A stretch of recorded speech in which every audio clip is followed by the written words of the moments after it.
Dans ce podcast, on va voir 3 gros conseils pour améliorer ses photos sous la pluie. Ce podcast, il vient en complément d'un autre podcast. Un podcast du coup où je parle de comment prendre des photos sous la pluie, où j'aborde notamment principalement les réglages et le matériel nécessaire pour ce type de photos. Donc si le sujet vous intéresse, n'hésitez pas aussi à aller voir ce podcast. Allez en avant, Guingamp. Avant de commencer, je vous rappelle que sur mon site photomaniac.fr, vous pouvez accéder à un article beaucoup plus complet au sujet de la photo sous la pluie. Et sur mon site aussi, vous pouvez accéder à une formation gratuite sur les bases de la photographie.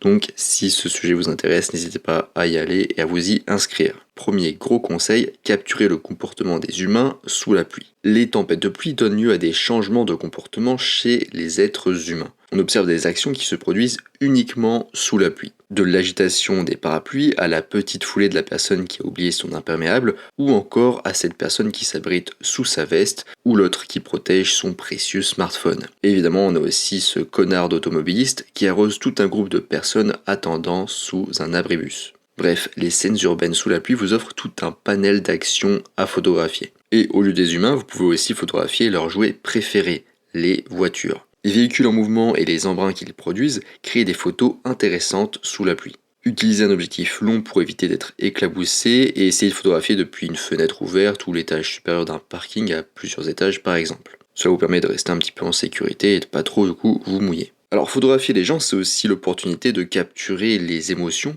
Les cyclistes luttant contre la pluie, les gens qui rient, dansent ou sont tristes.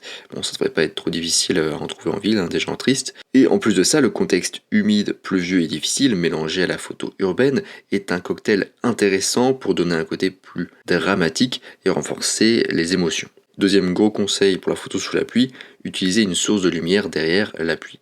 La nuit, la pluie peut être presque invisible. Alors utilisez toute source de lumière disponible pour créer un contre-jour. Cela permettra de faire briller les gouttes et les éclaboussures et de les enregistrer plus facilement sur vos photos. Dans les rues pluvieuses, il peut y avoir des fenêtres, des lampadaires, des panneaux d'affichage lumineux, des feux de circulation, un rayon de soleil perçant les nuages sombres éventuellement, bref, toutes sources de lumière qui peuvent vous aider à faire briller la pluie par derrière ou légèrement sur les côtés. Vous pouvez aussi éventuellement utiliser un flash, bien que ce soit pas trop facile de l'utiliser sous la pluie.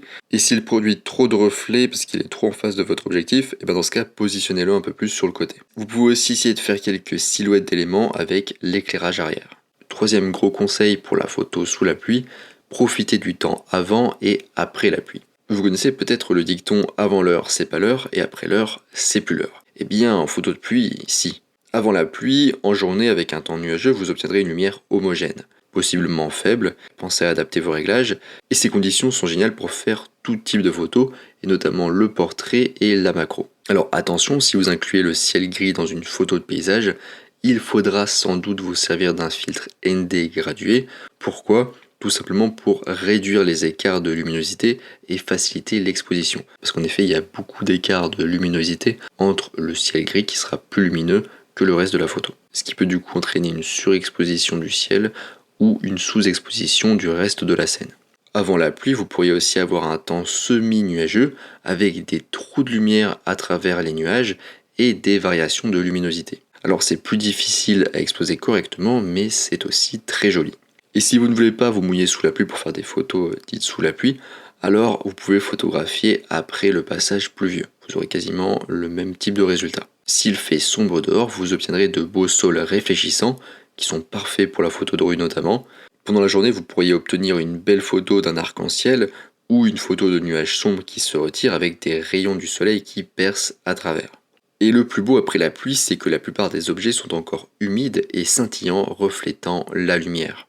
Un simple trottoir mouillé peut avoir un éclat brillant, transformant une photo banale en ce qu'on appelle communément une jolie photo. Et c'est un vrai régal pour la macro, vous obtiendrez plein de gouttelettes sur les fleurs, les toiles d'araignée et les vitres, et en fait n'importe quelle surface. Et ce qui est bien avec les gouttelettes d'eau, c'est qu'elles habillent magnifiquement des éléments usuels que vous allez pouvoir revisiter dans vos photos.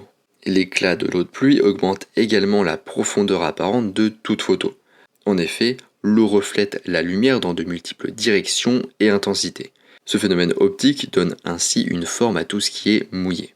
On arrive à la fin de ce podcast sur 3 gros conseils pour améliorer vos photos de pluie. J'espère que ça vous a plu. Je vous rappelle que sur mon site photomaniac.fr, vous pouvez accéder à un article plus complet au sujet de la photo sous la pluie. Et sur mon site photomaniac.fr, vous pouvez aussi accéder à une formation gratuite sur les bases de la photographie. Donc si ce type de sujet vous intéresse, n'hésitez pas à y aller, à vous inscrire et à regarder toutes les vidéos maintenant. Moi je vous laisse ici à vos photos sous la pluie et je vous dis à bientôt sur les internets mondiaux.